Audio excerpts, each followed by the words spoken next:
Hello, and welcome to today's City Club Forum.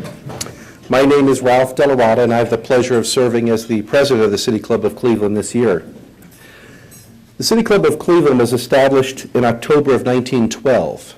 The City Club has served as one of the nation's premier public podiums for civic dialogue, covering the most important topics of our time. We draw our guest speakers from a variety of fields and backgrounds, providing a national forum of free speech. These speakers, rich in experience and knowledge, are here to spur discussion and learning among the citizens of Cleveland, as well as to our greater national audience. Today I have the distinct pleasure of introducing R. James Woolsey, former director of the Central Intelligence Agency from 1993 to 1995. Mr. Woolsey is a seasoned leader on important national issues, including those of foreign affairs, defense, energy, critical infrastructure protection, and of course, intelligence. He has recently been advising Senator John McCain on such important and vital issues. James is currently a partner with VantagePoint Venture Partners, a position where I'm sure he can well put his considerable experience and expertise to work to the private sector's advantage. At VantagePoint Venture, a venture capital firm, James evaluates prospects in clean technology. He currently also serves on several committees that address national security and energy policy and is a frequent contributor of articles to numerous major publications. In his current capacity, Mr. Woolsey focuses on security, clean technology, and alternative energy. Such issues are highly correlated because our nation heavily relies on energy sources from unstable regions of the world, as well as places that too often exhibit unfavorable attitudes towards those of us in the West. Mr. Woolsey has stated that we borrow about $2 billion each day to import oil, or about $700 billion per year. Significant portions of this money often fall into the hands of those who do not share our values or worldviews, to say the least. A shift towards cleaner, alternate energy sources would help address the two pressing goals of augmented security and a cleaner environment by reducing our nation's dependence on foreign oil and decreasing the amount of harmful gases we expel into the atmosphere. Woolsey truly lives by his words. The former director of the CIA resides in a solar-powered farmhouse with his wife in Maryland. And in the true spirit of eco-patriotism, he owns a hybrid car that displays a "Bin Laden hates this car" bumper sticker.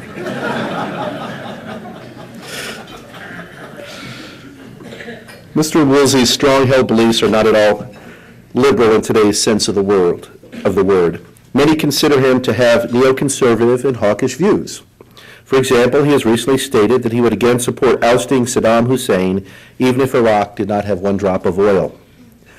Mr. Woolsey has also supported the controversial phone tapping program of the National Security Agency. He demonstrates an extensive resume on securities issues and has spent 12 years working in the government.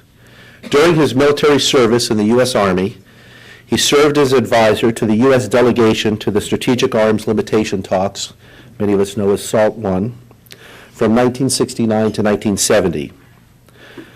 James was also appointed by President Reagan as delegate at large to the U.S.-Soviet strategic arms reduction talks and nuclear and space arms talks between 1983 and 1986. Mr. Woolsey has additionally served in the U.S. government as ambassador to the Negotiation on Conventional Armed Forces in Europe and Undersecretary of the Navy, and General Counsel to the U.S. Senate Committee on Armed Services. In total, he has served in the federal government 5 times, holding presidential appointments in 2 Democratic and 2 Republican administrations. He received a BA from Stanford University, an MA from Oxford University, where he was a Rhodes Scholar, and an LLB from Yale Law School. Ladies and gentlemen, it's an honor for me to introduce this distinguished leader and a man who has served our public so well for so many years. Please join me in welcoming R. James Woolsey to the City Club.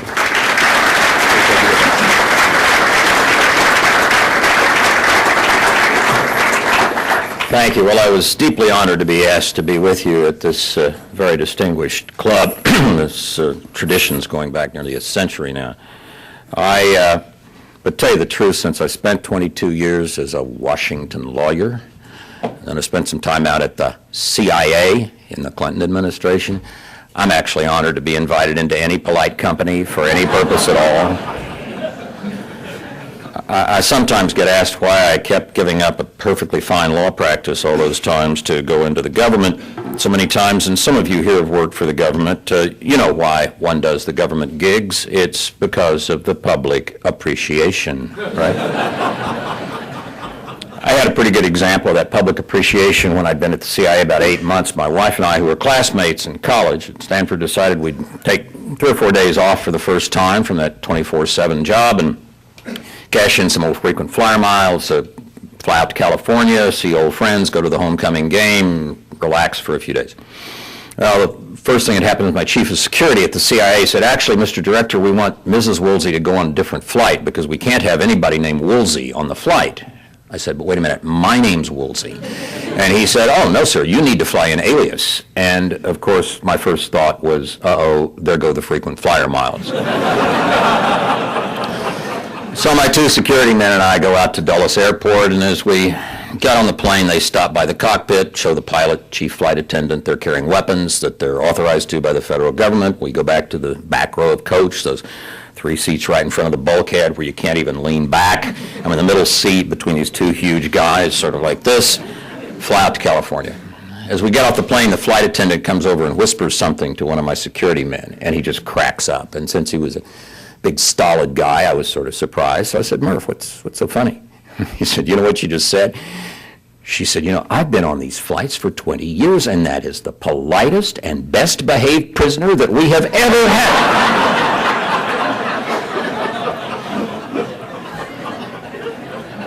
So, as I said, that's why you do the government gigs. It's the public appreciation. Right?